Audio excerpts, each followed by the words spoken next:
ప్రసాదం కూడా కలిపి నోటికి అలా రాయండి, నాలుగుకి రాయండి అంతే. ఓ పెట్టికండి పొలం.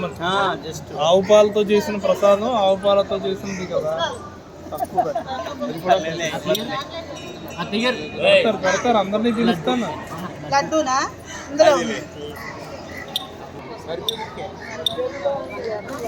రోష్ని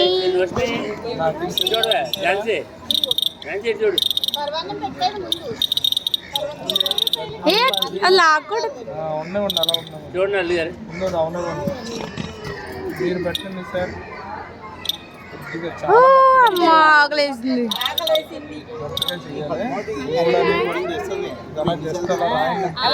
నోటికి రాసి అన్నప్రాసన ముహూర్తమస్తు ఏతత్ సమయే సూర్యాదీనాం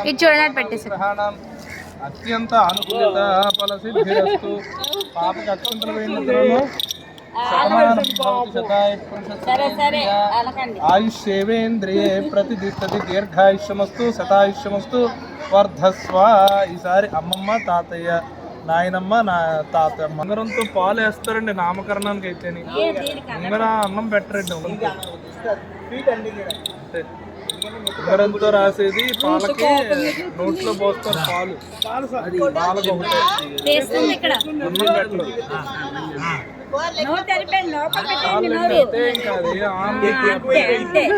అప్పుడే ఆంది లేవండి.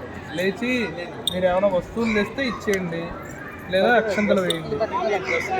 అక్షంతలు ఇవ్వండి, వేసి వెళ్ళండి. అక్షంతలు వేసి వెళ్ళండి.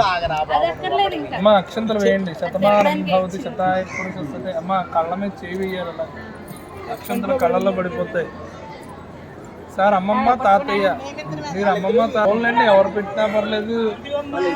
శతమానం భవతి శతాయ పురుష ఆయుష్యేంద్రియే ప్రతిదిష్టతి. ధ్రువందే రాజాభరణో ధ్రువం దేవో బృహస్పతి ధ్రువంతైంద్ర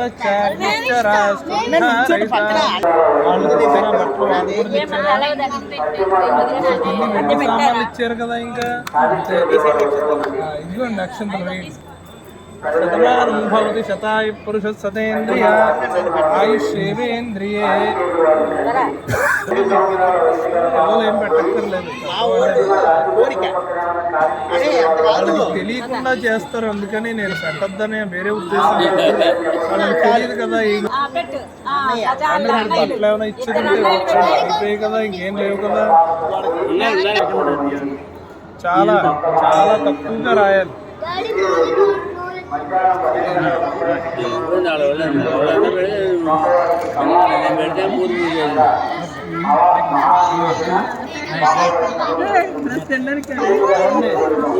ఆ డబ్బులు అవి తీయండి అమ్మా. ఎలా వచ్చాయి ఒకసారి చూడండి మీరు ఇద్దరు.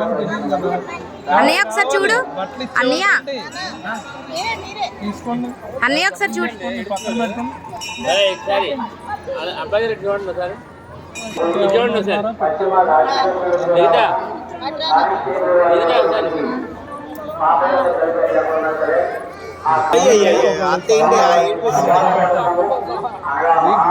కూడా అరగదు సరిగ్గా.